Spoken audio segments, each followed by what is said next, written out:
Welcome to the deep dive. Today we're going to really get into something pretty profound. It's this idea popping up in various historical and religious sources that human history, the dunya, our world, it's running on a clock, a specific 7,000-year clock. We've got these texts that basically frame our whole existence here as a structured test phase with a deadline. Yeah, and what's really striking is how definite that number is. 7,000 years.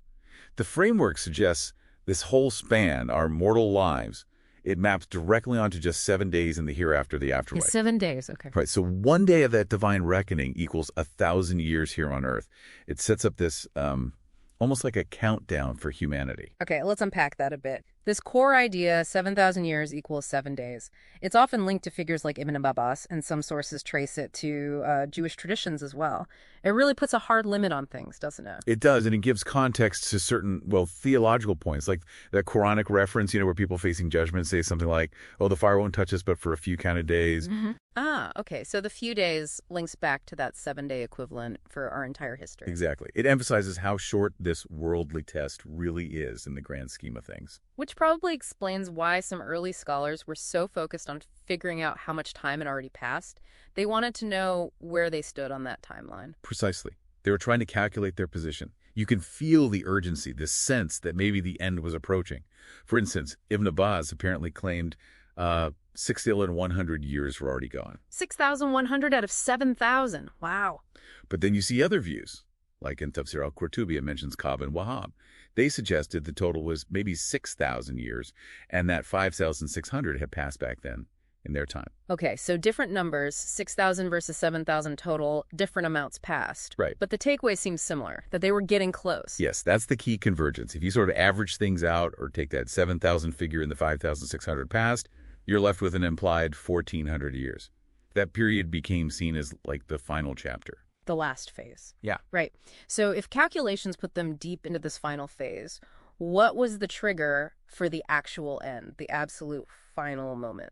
Well, the sources pivot to a really crucial prophetic statement. It says God would extend the world, stretch it out, even if only a single day was left, until a specific man arise, someone from the prophet's family with his name and his father's name. The Mahdi figure. The Mahdi, yes.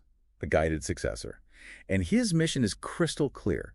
It's to fill the earth with justice and ease, as it has been filled with injustice and abuse.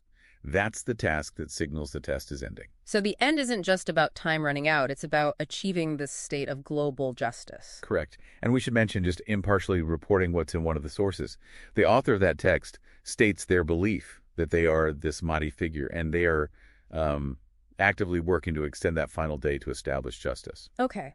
That idea of justice versus injustice, it links back, doesn't it? Back to the very beginning, that dialogue between God and the angels about Adam's creation. The angels ask, why create someone who will corrupt and shed blood? Right. And God's response was simple, profound. I know what you don't know. So the whole human story, despite all the corruption and violence, its success hinges on whether humanity can choose to bring about that justice and ease of living. That seems to be the past condition, the thing that needs to happen before the 7,000 years are up. So for you listening, the structure laid out in these sources is pretty clear. A 7,000-year test, equivalent to 7 days of reckoning. And these historical calculations placed humanity firmly in that final phase, a phase defined by this struggle for global justice. Which leaves us with a thought, building on all this. If the timeline is set to wrap up only when universal justice and ease are established, what specific thing, what actual change or metric would convince you that the time of injustice and abuse is definitively over? Something to think about as we observe how things unfold.